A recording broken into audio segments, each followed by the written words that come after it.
pour connaître Allah subhanahu wa ta'ala. Et je vais finir par ce qui renforce la connaissance et l'amour de Dieu. Parce que j'ai dit tout d'abord que déjà la connaissance de Dieu elle est ancrée dans la nature humaine. Nous avons les trois moyens qui vont nous guider, qui vont nous permettre, nous aider à renforcer, à mieux connaître Dieu, contempler l'univers et aussi méditer sur les noms divins, se rappeler de Dieu et notamment dans les moments difficiles. Mais il y a des choses qui vont nous renforcer en nous la connaissance de Dieu. Je dirais deux choses essentielles. Tout d'abord, l'adoration.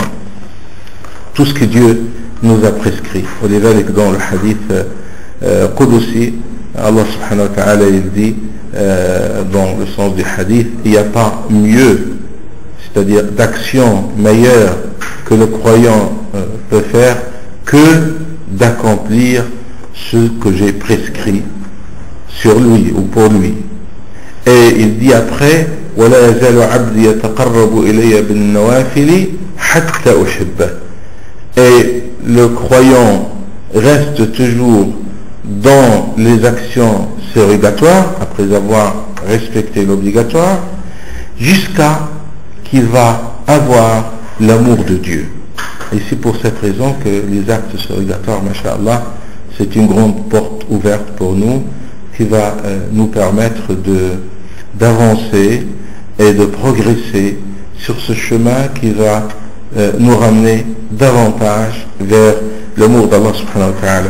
Et la deuxième chose, bien sûr, c'est al-dhikr, le rappel, l'évocation de Dieu.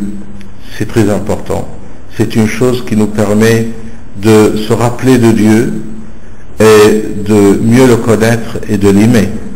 Al-dhikr, comme vous le savez, Ibn al-Qayyim lui-même il dit qu'il n'y a pas une chose que le Coran a recommandé avec beaucoup de, si vous voulez, d'insistance et demander de le faire abondamment que le dhikr.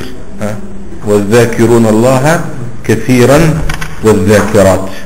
ولذلك, pour conclure, justement, al-dhikr, c'est notre grand moyen pour avoir cette présence divine dans nos cœurs, présente à tout moment. لأن الرسول صلى الله عليه وسلم dit مثل الذي يذكر ربه والذي لا يذكر ربه كمثل الحي والميت. Il a dit l'exemple de celui qui évoque Allah subhanahu wa ta'ala et celui qui ne l'évoque pas, c'est l'exemple du vivant et du mort. Alors pour être dans la vie véritable, nous avons besoin de ce dhikr. Dans le hadith Qudusi également, il est dit, Allah subhanahu wa ta'ala dit أنا عند حسن ظن عبدي بي وأنا معه إذا ذكرني. Yani Dieu est avec nous lorsqu'on l'invoque. فاذكروني أذكركم. Invoquez Allah subhanahu wa ta'ala va vous évoquer auprès de ses anges. Alors voilà ce qu'on peut dire, Inch'Allah, brièvement par rapport à ce sujet. Et qu'Allah subhanahu wa ta'ala, Inch'Allah, nous guide vers sa connaissance, vers son amour et vers son obéissance et son adoration, Inch'Allah. Jazakumullah khair, et on laisse, Inch'Allah, le temps pour les questions.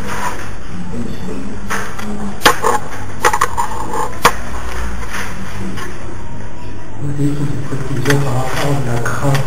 Pourquoi j'ai entendu la crainte, c'est que la peur d'Allah, ou c'est la peur et l'amour d'Allah mélangés. C'est par rapport aux deux, c'est la peur.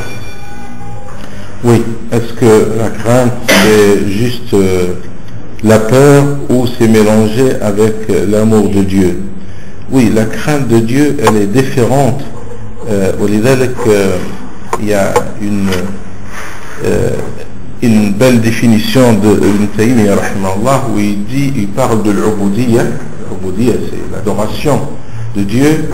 Il a dit l'ubudiyya هي غاية الحب وغاية الذل والخضوع والخوف من الله سبحانه وتعالى.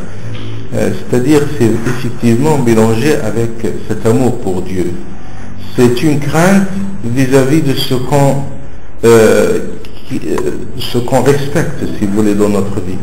C'est pas pour comparer, mais vous avez quelqu'un que vous respectez, vous avez une crainte vis-à-vis de lui, c'est pas par peur mais par respect. Bien sûr que fi haqq Allah subhanahu wa ta'ala aussi, il faut avoir peur du châtiment de Dieu, car Allah subhanahu wa ta'ala nous a parlé du châtiment. Mais c'est vrai que cette crainte, elle doit être accompagnée avec l'amour d'Allah subhanahu wa ta'ala. Et avec aussi ta'zim Allah subhanahu wa ta'ala. Ta'zim, c'est la glorification d'Allah subhanahu wa ta'ala que nous devons avoir dans nos cœurs. Car le croyant, il agit en ce qui concerne sa relation avec Allah subhanahu wa ta'ala, qui doit être présente dans toutes choses, avec,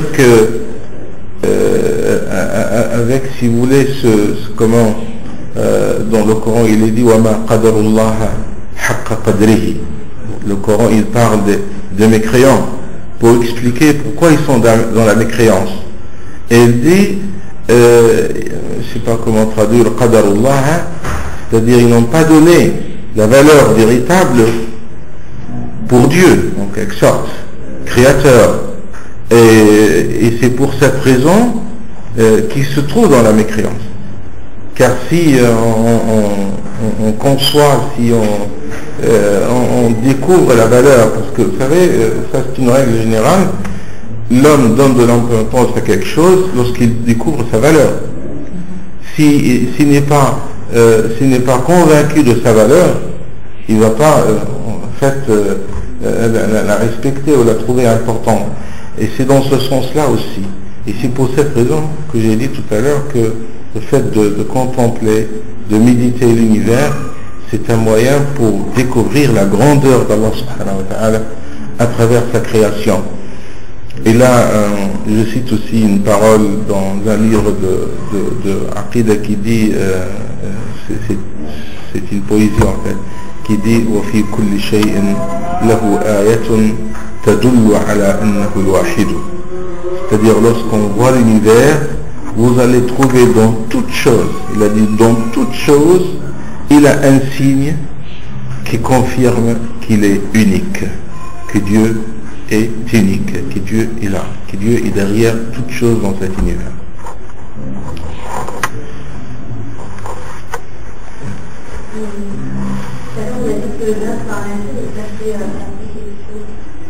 Oui.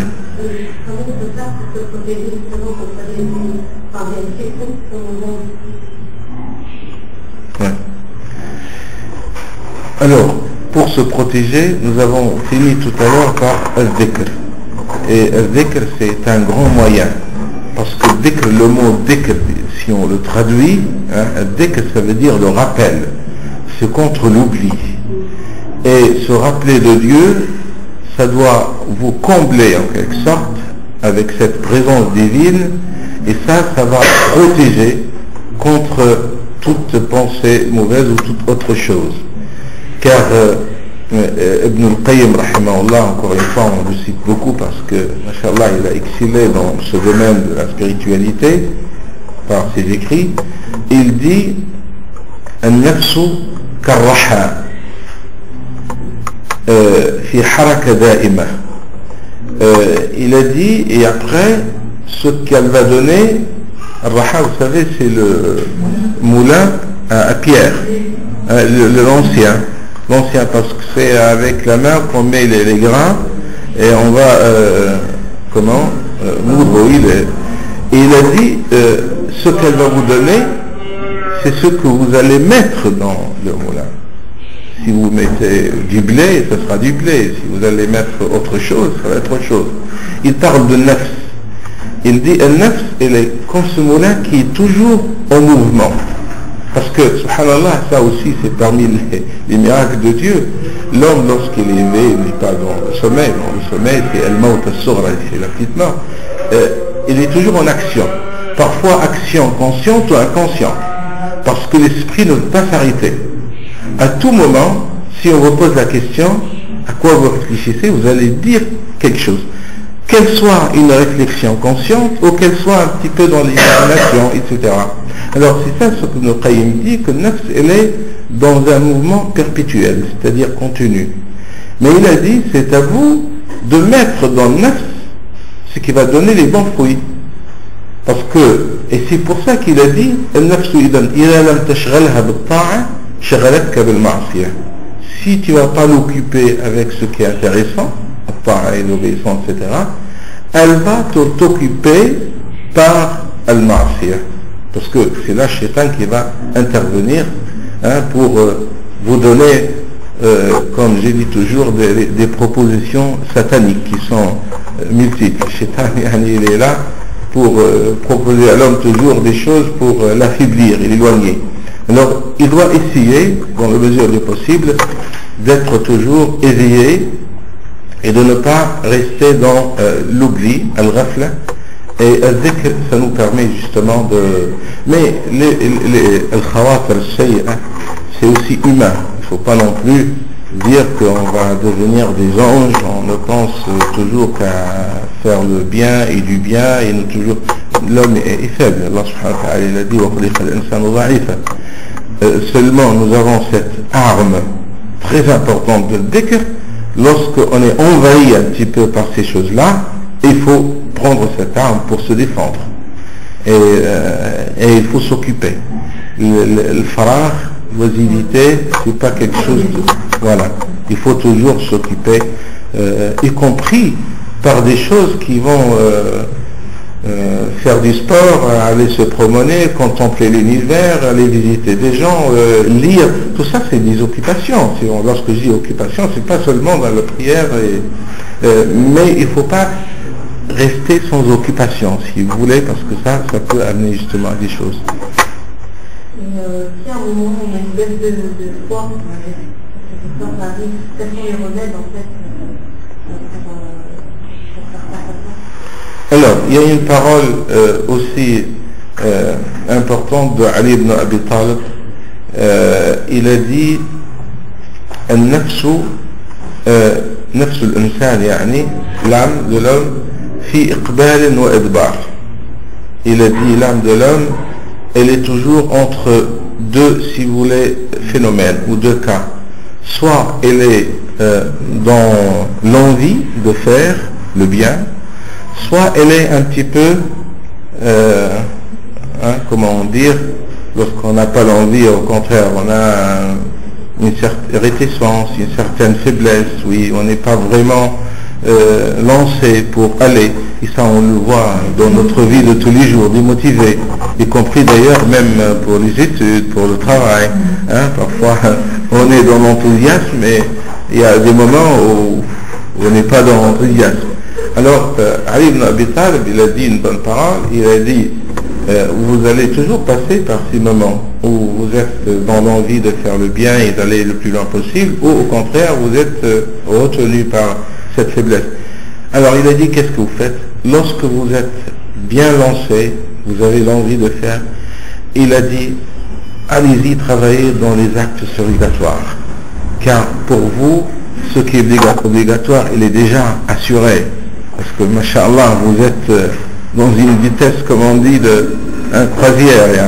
Allez-y, profitez pour essayer de bien avoir ou charger vos batteries. Mais il a dit, si vous êtes dans l'autre cas, فَأَلْزِمْ نَفْسَكَ الْفَرَائِض. Tu dois, c'est-à-dire, imposer, impose à ton âme les obligations. Dit qu'il y a, comme on dit, une ligne rouge à ne pas dépasser. C'est-à-dire, quels que soient les cas, et c'est pour ça d'ailleurs qu'en islam, il y a les obligations, il y a les actes obligatoires. Car les obligations, c'est le minimum pour garder la moyenne, si vous voulez, le minimum vital. Alors, Ali ibn Abi Talib, il a dit, il faut que votre logique soit claire. Lorsque vous êtes dans ces moments de réticence ou de faiblesse, impose à ton âme les actes obligatoires. Et c'est ça qui va vous sauver, Inch'Allah.